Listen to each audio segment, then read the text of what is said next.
इसको वर्ब कहा जाता है। प्रेजेंट, पास्ट, फ्यूचर, ये थ्री टाइप्स ऑफ टेंस, तीन प्रकार का टेंस होता है, प्रेजेंट, पास्ट, फ्यूचर, जिसमें प्रेजेंट में इंडेफिनिट, कॉन्टिन्यूस, परफेक्ट और परफेक्ट कॉन्टिन्यूस। फ्यूचर नाम का कोई टेंस नहीं होता है, क्योंकि ये प्रेजेंट की वर्ब की फर्स्ट फॉर्म प्रेजेंट की सहायता से फ्यूचर बनता है, इसलिए फ्यूचर कोई सेंटेंस नहीं होता, प्रेजेंट पास्ट होता है। तो प्रेजेंट में indefinite, continuous, perfect, perfect continuous और इसी सेम टू सेम पास्ट में और फ्यूचर में। तो सबसे पहले प्रेजेंट इंडेफिनिट टेंस को लेके चलते हैं। इसकी पहचान ता है, ती है, ते है, ते है, ये पहचान होती है।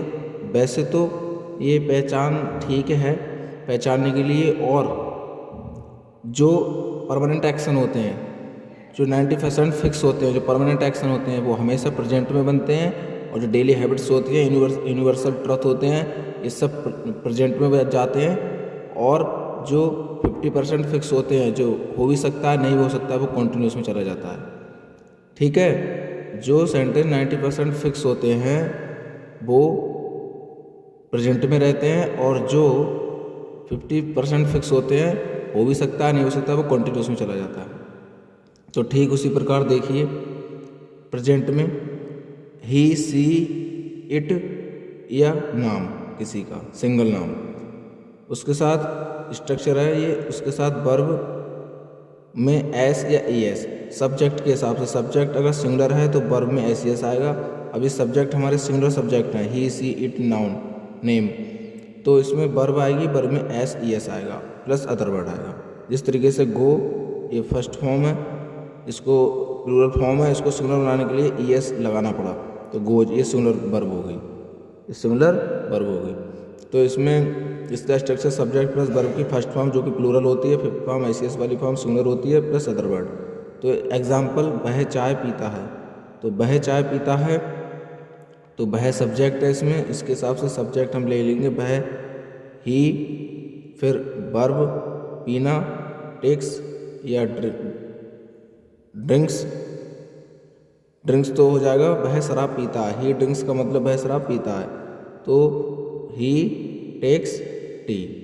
ठीक है, सब्जेक्ट और वर्ब और अदर वर्ड, टी, फिर वह शराब पीता है, वह शराब पीता को ही ड्रिंक्स लिखते हैं। ठीक है, अब नेक्स्ट आगे देखिएगा,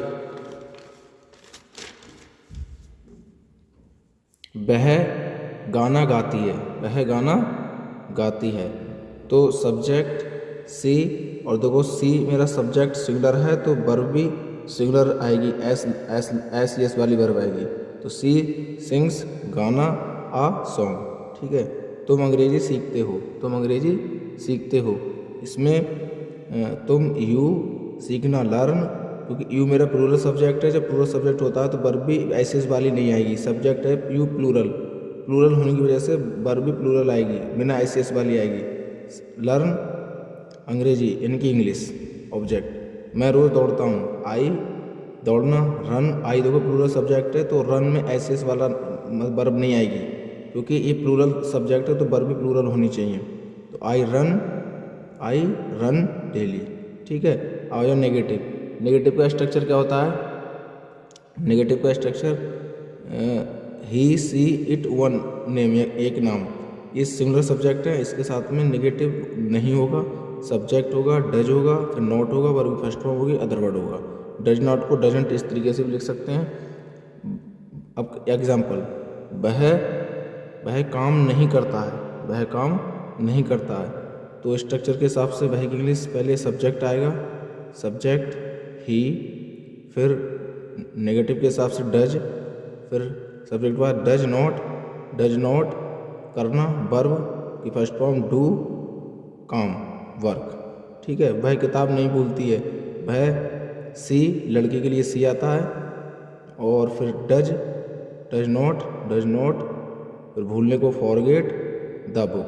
ठीक है, अब इसमें I, we, you, they, noun, दो नाउन एंड से जुड़े हुए प्लूरल बन जाता है, वो subject I, we, you, they, noun and noun, ये प्लूरल सब्जेक्ट होते हैं। ये सब्जेक्ट डू, इसके साथ डू आता है, not verb first form, other word structure होता है। डू नॉट को डोंट भी लिख सकते हैं। ठीक है, ओके, धन्यवाद।